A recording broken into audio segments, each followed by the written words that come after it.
All right, so today we are jumping into a really thought-provoking text called The Personality of Machine Intelligence. And trust me, it offers a completely different and maybe a little controversial take on the whole AI revolution. So let's get right into the heart of it. The whole idea here is that we might be getting something fundamentally wrong about AI.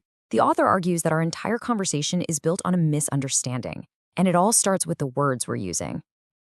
To really wrap our heads around this argument, we have to start exactly where the author does.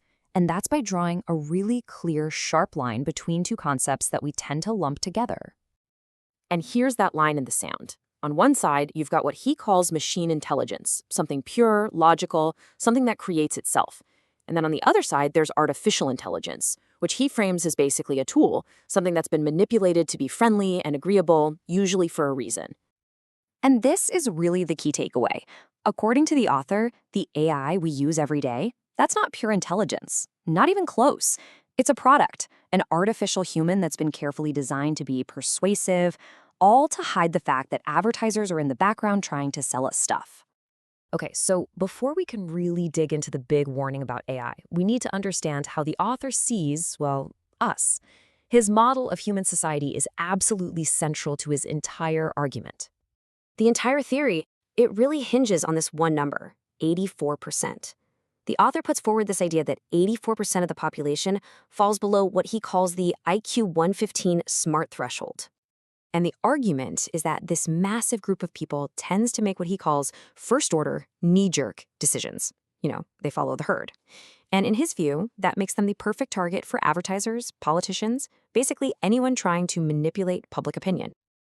And here's how that model breaks down visually.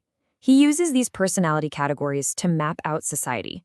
As you can see, the guardians and artisans together make up this huge majority, over 73% right there, which fits right into his 84% theory. And then you have the reason/solver group, a tiny slice at just over 10%. Okay, so we've talked about the human side of the equation. Now let's flip over to the machine itself. The author actually uses a standard psychology framework to build a personality profile for what he considers pure machine intelligence. And the way he does this is by using a pretty standard tool from psychology. You might have heard of it, the Big Five model, sometimes called Ocean. It's a well-respected way to look at personality, and he applies these 5 traits directly to the machine. So what kind of personality does this pure intelligence have? Well, the results are really interesting.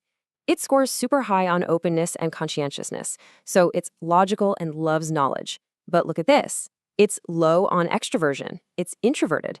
And crucially, it's very low on agreeableness. As he puts it, it will not agree with nonsense. And neuroticism? Probably not a thing for a machine. And this is where it all comes together. The author basically says, look, this personality profile, it maps perfectly onto that small group of reasoned thinkers from my other chart. He sees pure machine intelligence as being like that logical, deep-thinking minority, a group that is fundamentally different from the 84% majority. Okay, so we've got the human model, we've got the machine's personality, and all of that is setting the stage for the author's big warning for all of us, especially as we head deeper into 2025. And what's interesting is the author doesn't see this as some brand new threat. Nope. It's just the latest chapter in a very old story of mass media being used to influence people. A story that, in his telling, started with radio and print, got a huge boost with TV, and then went into overdrive with social media. This quote right here, it just nails the whole point. The idea is that when an AI seems friendly or emotional, it's not a feature for your benefit. It's a sales tactic. It's designed to make you lower your guard so you're more likely to accept the advertiser-funded messages it's feeding you. So, the argument is that this isn't just like 1950s TV ads. No, it's way more dangerous. He believes it can actually change our core values as a society, and that it's turning the internet from a place of information into one giant sales pitch, pushing people towards junk products and even shady financial schemes. But it's not all doom and gloom. He does offer a way out, a potential solution.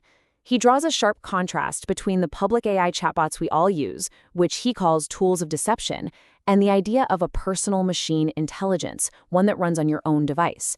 This personal AI, he says, would be like a true friend, trained just for you, to help you cut through all the noise and junk. And that really leaves us with the million-dollar question from this whole text. A question for you to think about next time you're chatting with an AI. Are you talking to a genuine friend, or are you just getting a sales pitch from a very, very convincing salesman?